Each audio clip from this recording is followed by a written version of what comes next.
Hello everyone, it's DA here. Hope you guys are doing great. Hope you are doing amazing.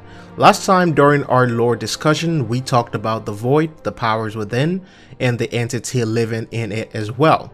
The faction uprising was also one of the biggest discussions, and basically how the sentience came to be. At the end, we also talked about the sentience goal on the Tau system, which was to terraform the planet. However, today we will be talking about void gates, void keys, and the travel through time and space.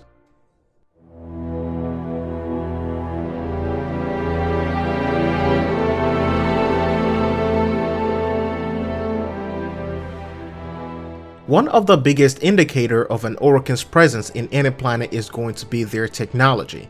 Those gold dreams are easily spotted from any location and they are considered highly valuable. Of all the technology that the Orokin possesses, the most valuable to a lot of the people and some of the factions that we've seen in the game are going to be both the void gates and the void keys. Now of course that is going to be except from the power of the warframes, which is one of the things that we all know as well. Now when the Orokin arrived and established themselves on any planet or any location, the lore within the game showed us that they had two things in mind. The first one is going to be to terraform the location like they did to every planet within the origin system, and of course the second one is going to be to harvest resources and milk those planets dry. Now that is of course a rarity in some cases if they do decide to set up a base or establish a colony on that planet or that location. Now an important part of this process is going to be the void gates. For anyone who has played void sabotage missions ever, which I doubt that there will be anybody who hasn't played any of those yet, this is the point where you guard for a few seconds, then you have this portal that opens up and takes you to a different planet. It is the Orokin's biggest means of transportation, but while we often jump into these portals by ourselves, the Orokin also had a big use for them, and that was to transport materials from planet to planet, zone to zone.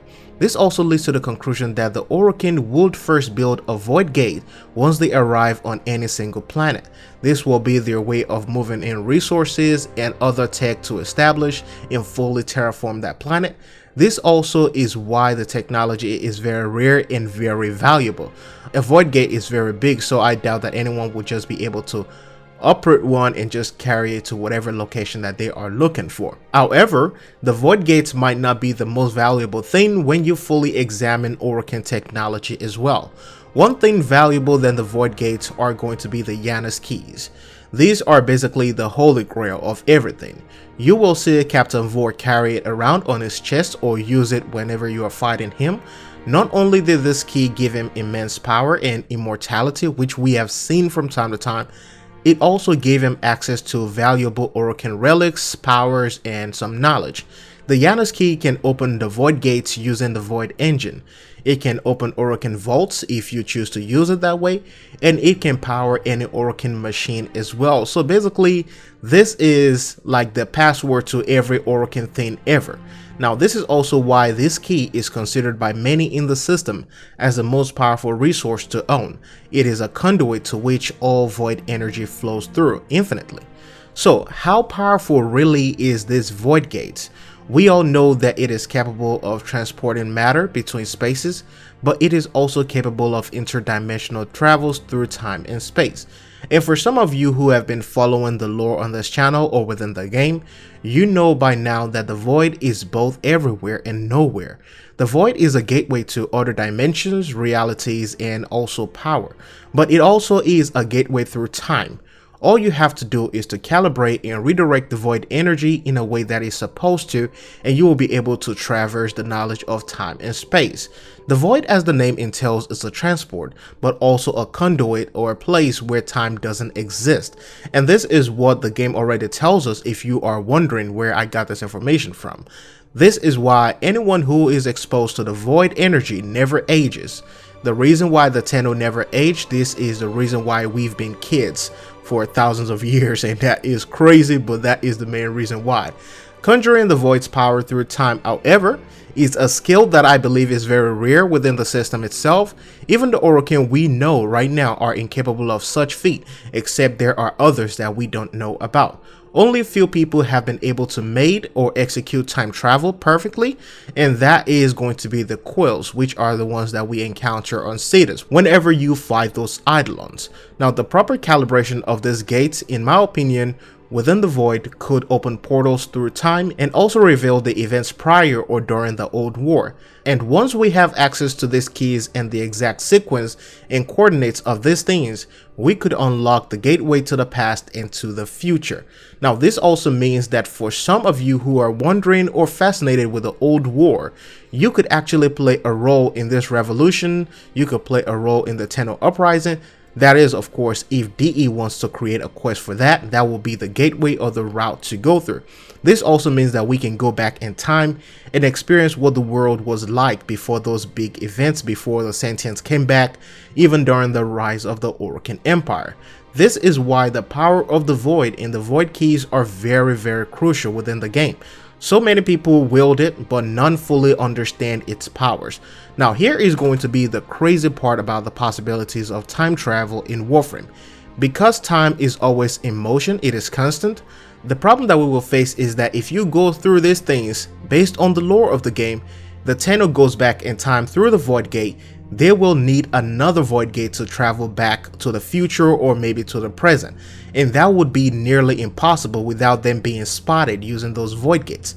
This also means that if an Orokin harnesses that power and enters that open portal, they could escape the inevitable or alert the others about what the Tenno are going to do in the future. So that is one of the crazy things about time travel and the possibilities of something like that in Warframe. Now, myself and one of my long subscriber, Marin, you would know him as the guy with the icon of a lion with a hat. We've talked about something like this in the past. We've talked about the existence of the Orokin after the whole Tenno Uprising, that revolution. Orokin that existed that Ballast doesn't even know about. We've also explored how powerful continuity is when we examined Orokin immortality, so that is one of the biggest things to look into as well. This means that if an Orokin uses continuity, they can travel through time and live among us as regular people. Someone even joked about Nakak being an Orokin in disguise. I mean, who lives a little girl in the middle of a market unattended just selling things to adults and grown people? But that, of course, is still a joke. We don't know if that is true or not, but it is quite possible. Now, with all these revelations, anyone with the knowledge of the Void and the Void Gates still needs a Void Key. And based on what we know, each faction have their hands on one. And also we have other people such as the Stalker and Ballast, which we know very well has a Void Key as well. And of course the Tennos have Void Keys as well. But the possibilities are still very big, considering that if it gets into the hands of someone who really knows how to wield this power perfectly, they can turn the tides of battle and change things in the ways they want. Now, all these are based on in-game lore, logic, what we know, and if DE decides to follow a similar path. Now, in our next video, we will start going into the lore of Venus, the possibilities on that planet, the different factions, different syndicates, such as the Solaris United, what and how the Corpus treated those people, and of course we're going to be going into some Corpus technology as well, and the reason why the Orokin left Venus to begin with.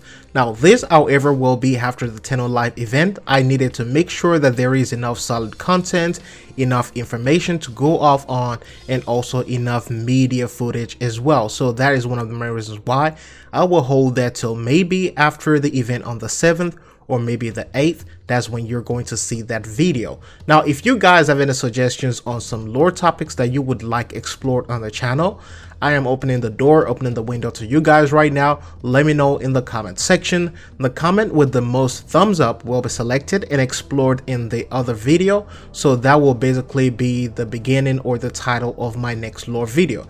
But with that said, thanks for the love and support. Also, a huge thanks to my new Patreons and those who showed individual support. You guys are the real MVP. I really appreciate that. Thanks a lot for the financial backing. Now, if you enjoy the content on this channel, feel free to leave a thumbs up, share the video, let your friends know about this, and also subscribe to the channel for more Warframe content. And also, if you want to support this channel in other ways, there's also a Patreon and a PayPal where you can support the channel as well. But as always, it is DA signing out. I'll see you guys in the next one.